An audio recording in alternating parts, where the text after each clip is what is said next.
என்ன பேசினாலும் ஆதாரம் காட்டுங்கள், ஆதாரம் காட்டல அவர் சொல்கிறார்கள்.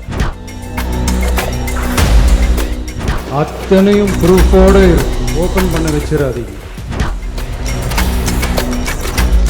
மக்கள்கிட்ட எப்போ பேசணும், என்ன பேசணும், எப்படி பேசணும் எல்லாம் பேசிட்டு தான் அன்பா ஆசையா எங்க எல்லாரையும் கொண்டாந்து உட்கார வச்சிருக்கிறோம்.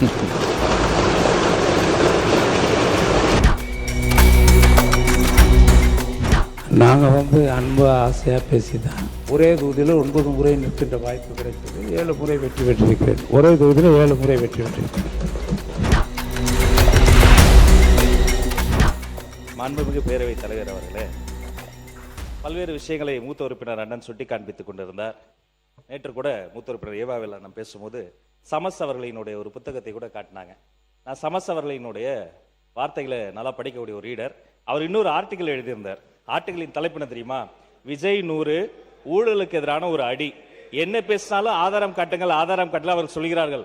அமைச்சர் பெருமக்கள் எழுந்து பேசுகிற போதே தவறு நடந்திருக்கலாம் என்று அவரே சொல்கிறார்.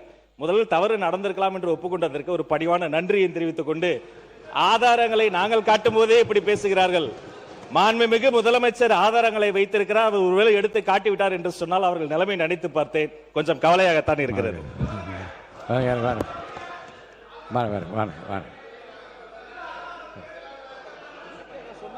ஆதாரம் ஆதாரம் மாண்பு முதலமைச்சர் உட்காருங்க. மாண்பு முதலமைச்சர் உட்காருங்க.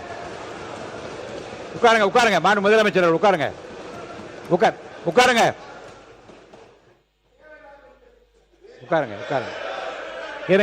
இருங்க. ஆதாரம் இருக்கான்னு கேட்டீங்க. திடீரென்று முதலமைச்சர் எந்திரிச்சு பேச முற்படுறாங்க. அப்போ திருப்பி எதுக்காக நீங்கள் கத்திட்டு? உட்காருங்க, தயவு செய்து உட்காருங்க, எழுந்திருக்காதீங்க. மாண்பு முதலமைச்சர் அவர்கள். மாண்புமிகு பேரவைத் தலைவர் அவர்களே, நான் அதை சொல்ல வேணான்னு தான் நினச்சேன். ஆதாரம்னு கேட்குறாங்க.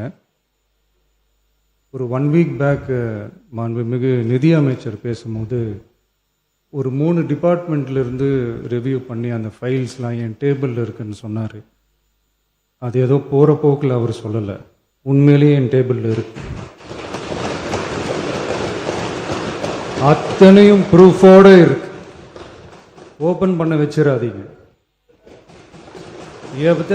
எப்போ ஓப்பன் பண்ணணுமோ அப்போ கரெக்டாக எல்லாமே ஓப்பன் ஆகும். மாண்புமிகு இந்து அறநிலையத்துறை அமைச்சர் அவர்கள். மாண்புமிகு பேரவை தலைவர் அவர்களே, நம்முடைய மதிப்பிற்குரிய அண்ணன்கள் எல்லாருமே பேசுங்கன்றாங்க. ஆனால் முதலமைச்சர் பேச ஆரம்பிச்சார்னா, ஆதாரத்தை காட்ட ஆரம்பிச்சார்னா என்ன நடக்கும்ன்றது இதுல இருந்தே நம்ம புரிஞ்சிக்க முடியும். ரெடியா? மாண்பு முதலமைச்சர் அவர்கள்.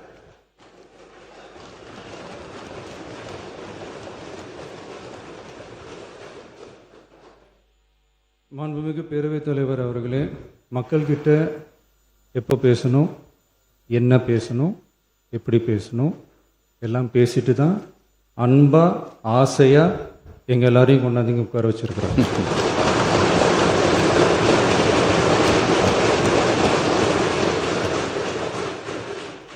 நான் பேசுவேன், பேசக்கூடாதுன்னு ஒன்றும் இல்லை. இடைத்தேர்தலையாவது சில பேருக்கு நல்லது நடக்கணும்ல.